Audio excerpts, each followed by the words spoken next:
Hello all, welcome back to my YouTube channel. Safety trainer Asif Syed. आज के इस video में हम एक ऐसे टॉपिक के बारे में बात करने जा रहे हैं जो अक्सर सेफ्टी ऑफिसर के लिए इंटरव्यू सेशन में पूछा जाता है, जिसका नाम है occupational safety and health administration. जी हाँ, मैं बात कर रहा हूँ ओशा की। So without any further ado, let's start a video. देखिए, पहला क्वेश्चन है What is OSHA? OSHA हम किसे कहते हैं? जैसे कि आप सब जानते हैं कि OSHA stand for occupational safety and health administration, जिसका शॉर्ट फॉर्म है OSHA। और ये जो OSHA है ना, वो एक US डिपार्टमेंट ऑफ लेबर की एक एजेंसी है। तो ये जो एजेंसी है ना, वो यूनाइटेड स्टेट ऑफ अमेरिका से बिलोंग करती है। कहने का मतलब ये है कि ये जो occupational safety and health administration, यानी कि ये जो ओशा है ना, ये एक फेडरल एजेंसी है और ये रिस्पॉन्सिबल है इंश्योर करने के लिए, देखने के लिए कि safe and healthy working condition for employees है कि नहीं। यानी जो वर्कर साइट में काम कर रहा है, उसके लिए ये लोग इंश्योर करते हैं कि उनका वेल बीइंग, यानी वो सेफ्टी से काम कर रहे हैं कि नहीं, साइट पे सेफ्टी फॉलो हो रहा है कि नहीं, सेफ इन्वायरमेंट है कि नहीं, वर्किंग कंडीशन वर्कर्स के लिए फेवरेबल यानी सेफ है कि नहीं। ये सारी चीज़ का जो काम है, इसको ओशा कहते हैं। और ये सारा का सारा चीज़ कैसे होगा? देखिए, ये सारा का सारा चीज़ इस तरीके से होगा। ये जो स्टैंडर्ड्स बनाता है ओशा, तो ओशा का जो स्टैंडर्ड्स है ना, इसको अब एनफोर्स करने का, तो ये एनफोर्स कैसे होगा? CFR की मदद से, यानी code of federal regulations. So CFR क्या होता है, मैं एक अगले वीडियो में अच्छे से बनाऊंगा कि CFR क्या होता है, अभी इसको जाने देते हैं। सो ये जो ओशा स्टैंडर्ड्स जो एनफोर्स होता है कोड ऑफ फेडरल रेगुलेशन से, ये क्या करता है, ये आउटलाइन करता है, यानी rules and regulations for workplace safety. ये कुछ गाइडलाइन सेट किया हुआ है, रूल्स सेट किया हुआ है। इसकी मदद से, यानी CFR की मदद से हम ओशा स्टैंडर्ड को इम्प्लीमेंट कर पाते हैं साइट पर। अगर अभी भी आपको कोई डाउट है तो चलिए एक और तरीके से हम अंडरस्टैंड करने की कोशिश करते हैं, एक सिंपल वे में, कि ओशा है क्या एक्चुअली। आप इस तरीके से समझ सकते हैं कि ओशा को आप मान लीजिए एक सेफ्टी गार्ड है, यानी वर्कर्स के लिए, यानी सुपर हीरो की तरह ही देख लीजिए। ये क्या करता है, ये कुछ यानी मेक श्योर करता है जो वर्क प्लेस है ना, यानी हमारे काम करने की जगह, वो सेफ है और हेल्दी है। किसके लिए? वर्कर्स के लिए। क्यों? ताकि वहाँ पे जो काम करने वाले वर्कर्स है, यानी पीपल्स है, उनको चोट ना लगे काम करने के दौरान, या वो बीमार ना हो जाए काम करने के दौरान। यानी मेरा कहने का मतलब ये कि मान लीजिए एक वर्कर वेल्डिंग कर रहा है, उसने PPEs वगैरह नहीं पहना है, उसने यानी कि मान लो जो चश्मा नहीं पहना है, अब वो वेल्डिंग कर रहा है और बार बार उसको देख रहा है, तो उसको देखते देखते उसके आँख में प्रॉब्लम हो सकता है। मान लीजिए उसने डस्ट मास्क नहीं पहना है, तो वो जो वेल्डिंग का जो बदबू आता है, जो फ्यूम्स का जो होता है, वो उसके बॉडी में जाएगा, इनहेल करेगा नाक से और उसके फेफड़े में जाएगा, तो लंग्स कैंसर होने की यानी संभावना है, या और भी तरीके से वो बीमार हो सकता है ना। तो ये सारे का सारे चीज़ साइट पे जाने के बाद वो बीमार हो रहा है, या साइट पे जाने के बाद उसको चोट लग रहा है, वो हेलमेट नहीं पहना, अचानक से कुछ आगे गिर गया, उसके सर पे, पैर पे लग गया चोट, तो ये सारे का सारा साइट यानी ऑक्यूपेशन हैजार्ड्स के अंदर आता है। तो ये सारा का सारा चीज़ जो है ना, ओशा कंट्रोल करता है। और ये किस तरीके से कंट्रोल करता है, वो रूल्स और गाइडेंस सेट कर देता है कंपनीज के लिए और कहता है कि आपको ये फॉलो करना ही करना है। क्यों? ताकि जो वर्कर्स है वो सेफ रहे डेंजर से। अब वो यानी कोई भी डेंजर से जो काम करने के दौरान, जैसे साइट पे बहुत सारे काम्स होते हैं, केमिकल हैंडलिंग का होता है, एक्सीडेंट हो सकता है, या और भी बाकी हैजार्ड से बचने के लिए ओशा हमें बहुत ही हेल्पफुल होता है।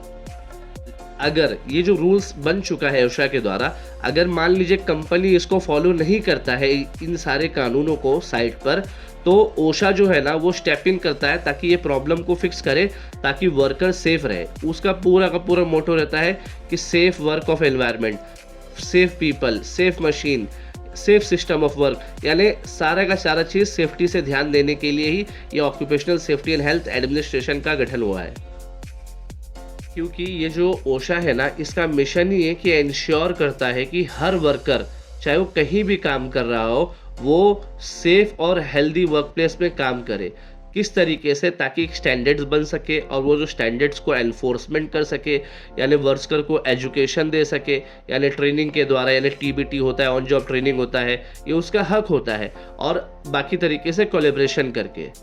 ओशा का जो काम होता है ना, वो प्रोटेक्ट करता है वर्कर को फ्रॉम ऑक्यूपेशनल हैजार्ड्स और रिड्यूस करता है risk of work place injuries को, यानी इलनेस को और फर्टिलिटीज़ को।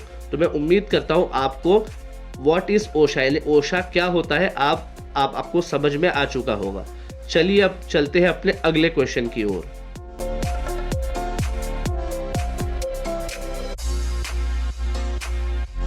हमारा दूसरा सवाल ये है कि ओशा कब स्टैब्लिश हुआ, यानी व्हेन वाज ओशा स्टैब्लिश्ड।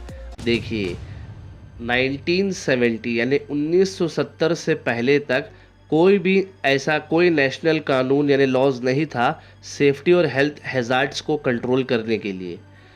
इसीलिए नहीं भी तो कम से कम हर दिन 15 वर्कर्स की मौत हो जाया करती थी। अगर इसी को मैं सालाना देखूं तो 5600 फैटल एक्सीडेंट होता था, यानी लोग मर जाते थे।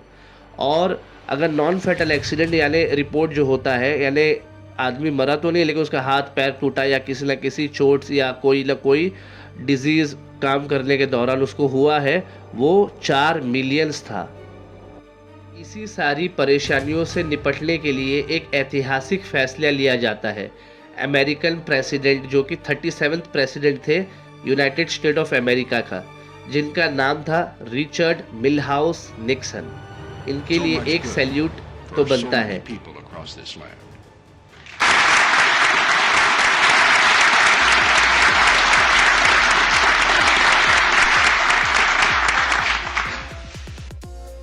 अमेरिकन प्रेसिडेंट यानी कि रिचर्ड मिलहाउस निक्सन ने ओशा एक्ट को साइन किया 29 दिसंबर 1970 को लेबर डिपार्टमेंट के सेरेमनी में, और ठीक 4 महीना बाद यानी कि 28 अप्रैल 1971 को ये इलेक्ट हो गया। ये जो साइन किया गया था एक्ट, ये कानून बन गया। रिचर्ड मिलहाउस निक्सन ने जो ये occupational safety and health act को साइन किया था, क्योंकि हैजार्डस वर्किंग कंडीशन जो था पूरे दुनिया में, तो या उस टाइम पे अमेरिका की बात करूँ तो ये एक प्रॉब्लम था और ये एक चैलेंज था।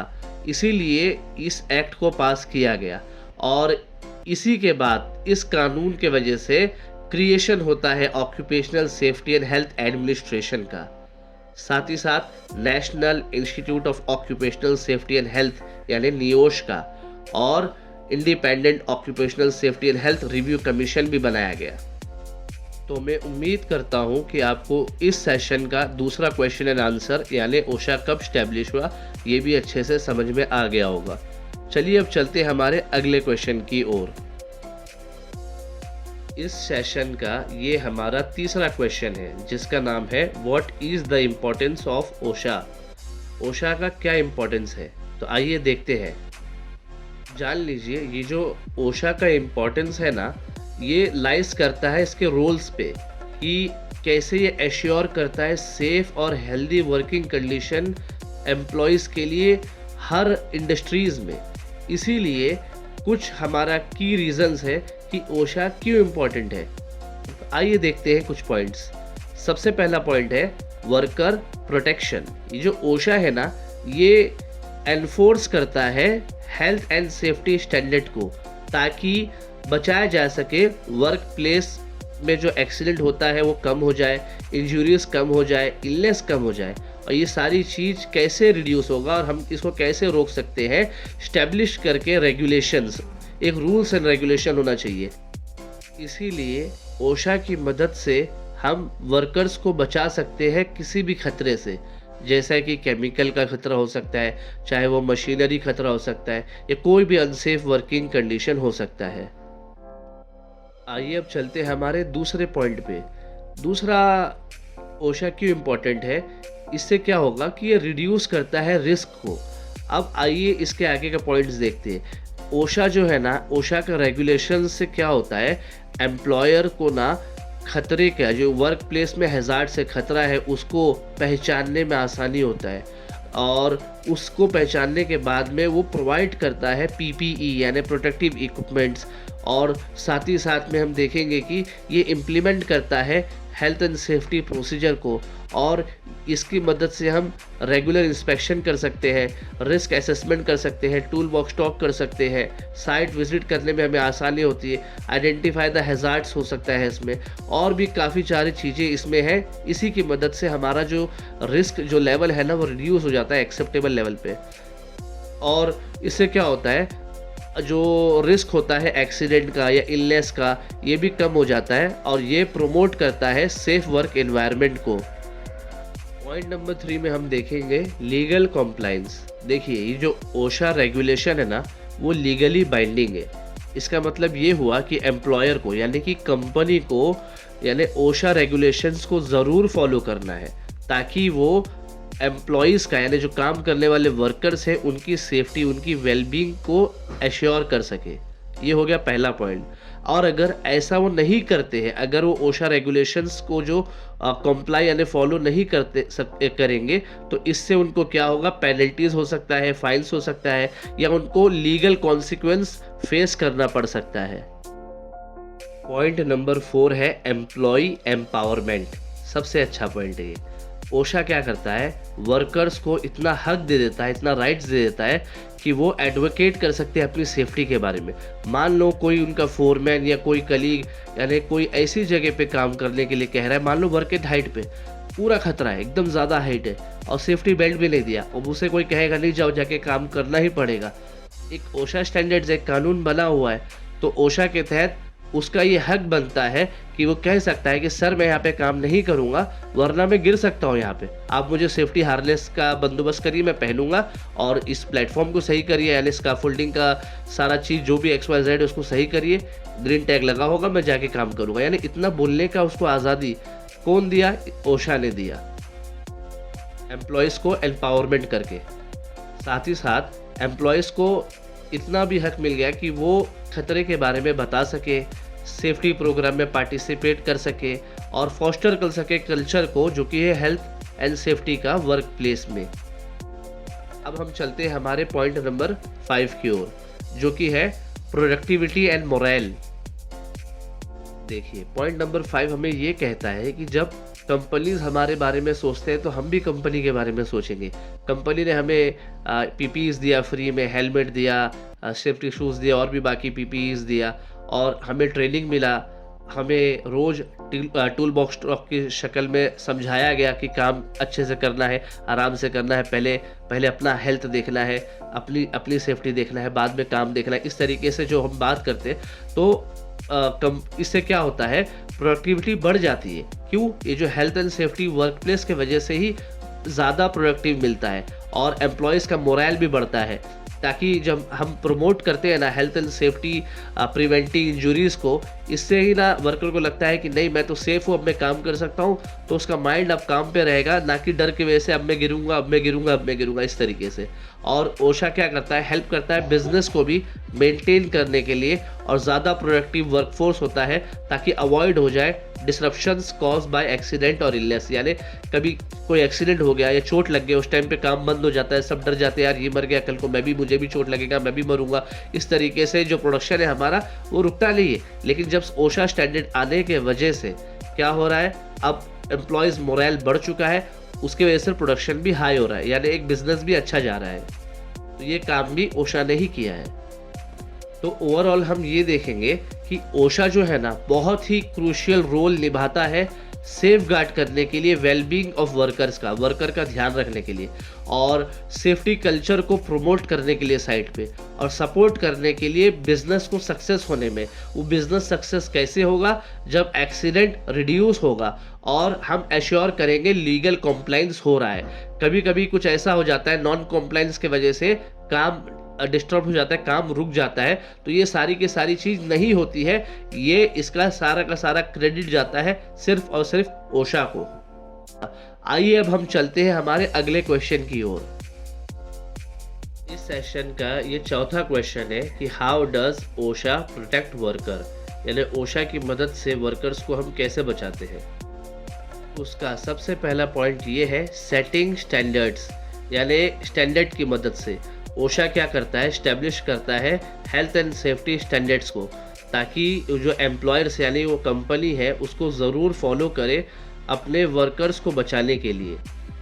और वो बचाएगी कैसे, क्योंकि ये जो स्टैंडर्ड्स है जो सेट होता है वो कवर करता है बहुत सारे वर्कप्लेस हैज़ार्ड्स को, जैसे कि एक्सपोजर टू केमिकल हो गया, मशीनरी सेफ्टी हो गया या एर्गोनॉमिक हैज़ार्ड्स हो गया। पॉइंट नंबर 2 में हम देखेंगे कि इंस्पेक्शन।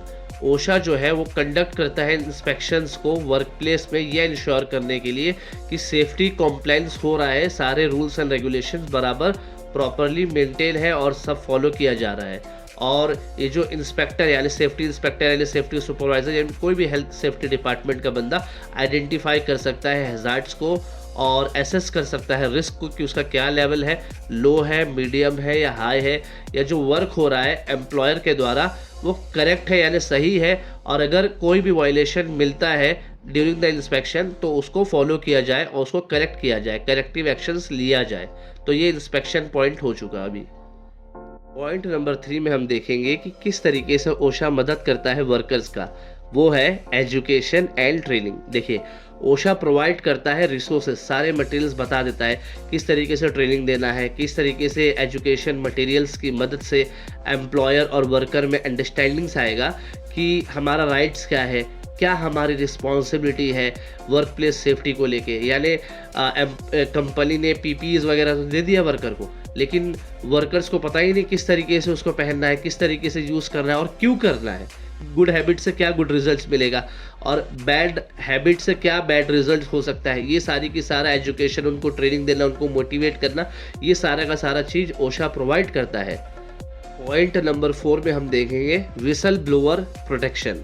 देखिए ओशा एनफोर्स करता है उस कानून को ताकि वर्कर्स को प्रोटेक्ट किया जा सके रिटेलिएशन से, किसी तरीके से बदला नहीं लेना है अगर वो रिपोर्ट करता है सेफ्टी कंसर्न्स को, जैसे कि कोई वायलेशंस हो रहा है और उसे लग रहा है कि ये काम करने की जगह जो वर्किंग प्लेटफॉर्म है मेरे लिए अनसेफ है, तो मैं चाहता हूँ कि मैं इसको रिपोर्ट करूँ और रिपोर्ट करने में उसको किसी भी तरीके का डर ना हो कि मेरे साथ ऐसा हो सकता है, मुझे कंपनी निकाल सकती है या मेरे ऊपर कोई एक्शन ले लिया जाएगा। नहीं, ये सारी चीज़ को खारिज करता है ओशा, यानी इस चीज़ को प्रोटेक्ट करता है अगर कोई बताता भी है तो।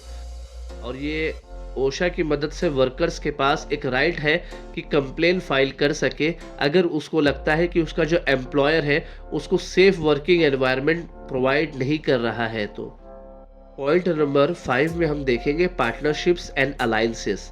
देखिए ओशा जो है ना वो कोलैबोरेट्स करता है सेफ्टी यानी वर्क प्लेस सेफ्टी को प्रमोट करने के लिए, एम्प्लॉयर से करता है, इंडस्ट्रीज ग्रुप से करता है और अलग अलग ऑर्गेनाइजेशन से करता है, ताकि प्रमोट हो सके वर्क प्लेस सेफ्टी और वो शेयर कर सके अपना बेस्ट प्रैक्टिस यानी अपना बेस्ट लेवल दिखा सके।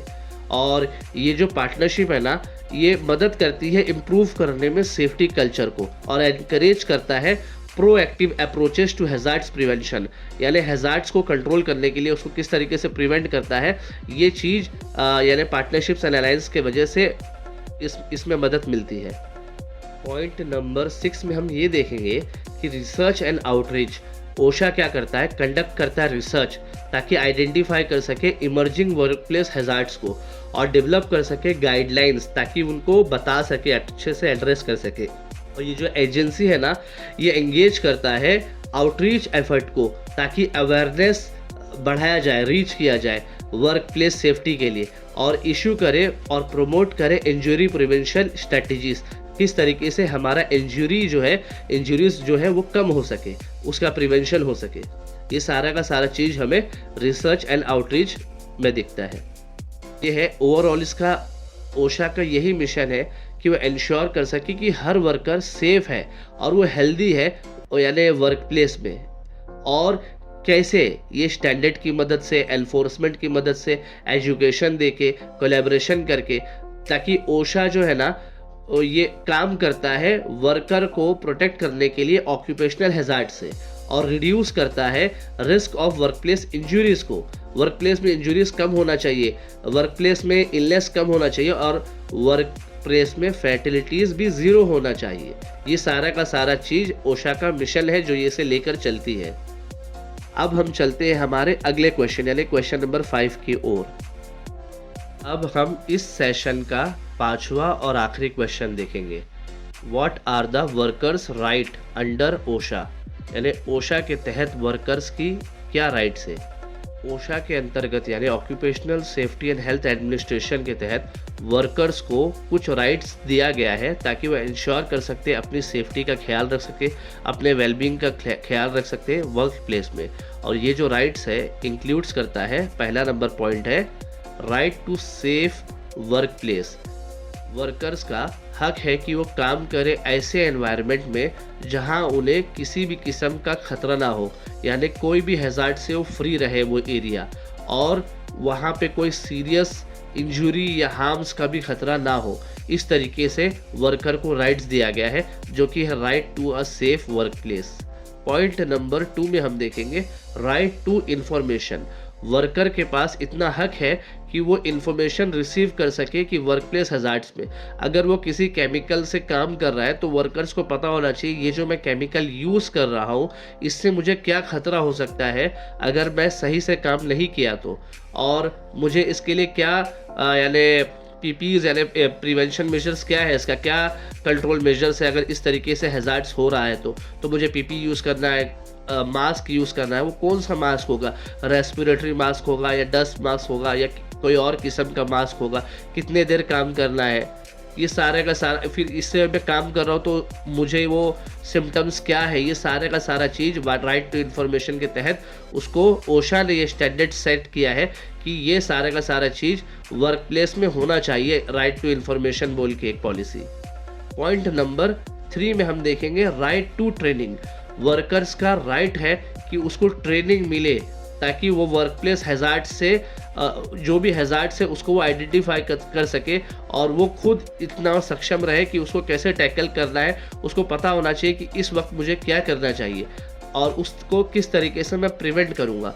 और जो एम्प्लॉयर्स है ना वो रिस्पॉन्सिबल यानी कंपनी जिम्मेदार है यानी उन सारे वर्कर्स को ट्रेनिंग प्रोवाइड करने के लिए, और वो जो ट्रेनिंग होगा ना उनके लैंग्वेज में होगा, उनके फॉर्मेट में होगा, ताकि वो जो वर्कर्स हैं उनको समझ में आ सके कि मैं जो ट्रेनिंग रिसीव कर रहा हूँ मुझे समझ में आ रहा है कि नहीं।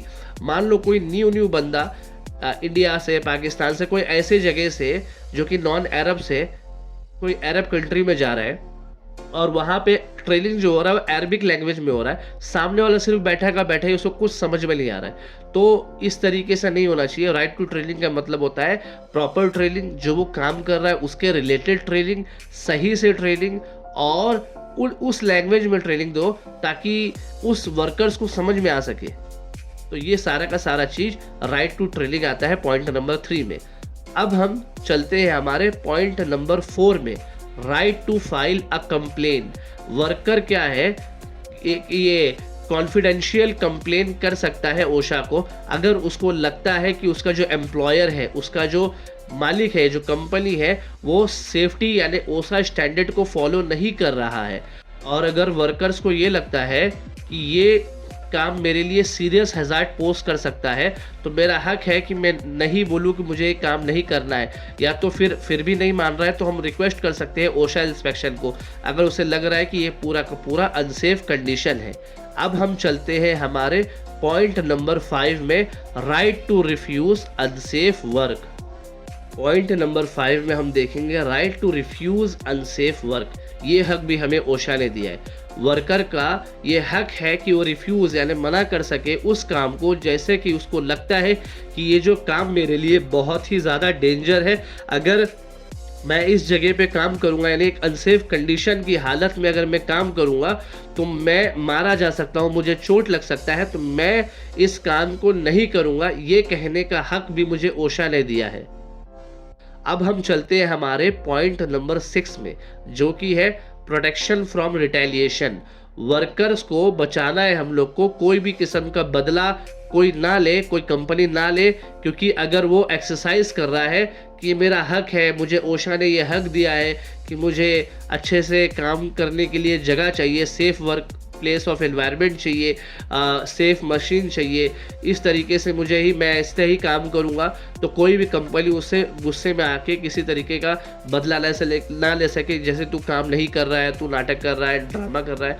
तो इस तरीके से ना हो, इसके लिए भी ये जो पॉइंट नंबर 6 है प्रोटेक्शन फ्रॉम रिटेलिएशन को बनाया गया है।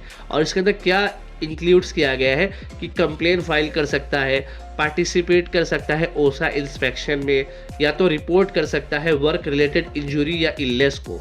अब अगर हम पॉइंट नंबर 7 पे जाएंगे, access to medical records. Worker का ये हक है कि वो मेडिकल रिकॉर्ड को एसेस कर सके जो कि वर्क प्लेस एक्सपोजर्स या इंजरी से रिलेटेड है। मान लो उसे किसी किस्म का प्रॉब्लम हुआ वर्क में काम करने के दौरान, तो ये उसका हक है कि भाई मुझे मेडिकल कराओ, मुझे मेरे रिपोर्ट बताओ कि मैं नॉर्मल हूँ कि नहीं हूँ। ये सारे का सारा चीज़ उसको बताया जाना चाहिए और ये जो एम्प्लॉयर है ना उसको प्रोवाइड करना है ये सारी की सारी रिकॉर्ड्स उसके रिक्वेस्ट पर। ये जो राइट्स है ना, ये जो हक है, ये हेल्प करता है वर्कर को कि वो अपनी वकालत कर सके अपनी सेफ्टी और अपने वेलबींग का वर्क प्लेस में, ताकि वो ये कह सके कि इसमें सारी की सारी गलती कंपनी की है, वो अकाउंटेबल है, मैं रिस्पॉन्सिबल हूँ ठीक है, लेकिन इसमें एम्प्लॉयर मेरा अकाउंटेबल है क्योंकि उसको प्रोवाइड करना था सेफ वर्किंग एनवायरनमेंट। उम्मीद करता हूँ आपको ये वाला जो कॉन्सेप्ट है occupational safety and health administration यानी कि ओसा का कॉन्सेप्ट अच्छे से समझ में आ गया होगा। बहुत बहुत शुक्रिया आप लोगों का, आप लोगों ने इस वीडियो को चूज़ किया, आप लोगों ने मेरे इस वीडियो को देखा। और अगर आपको लगता है कि ये वीडियो बहुत यूज़फुल है आप लोगों के लिए तो मेरे इस YouTube चैनल को सब्सक्राइब करना बिल्कुल भी ना भूलिएगा। वीडियोज़ अगर अच्छा लगा तो उसे लाइक करिएगा और अपना सुझाव, अपना कमेंट्स भी ज़रूर दीजिएगा। मुझे आप लोगों का कमेंट्स पढ़ने में अच्छा लगता है। और आप लोगों को अगर ऐसे और भी कोई वैल्यूएबल कंटेंट्स चाहिए तो मुझे आप कमेंट कर सकते हैं। तब तक के लिए मिलते हैं किसी और वीडियो में किसी और न्यू टॉपिक के साथ। तब तक के लिए गुड बाय, टेक केयर।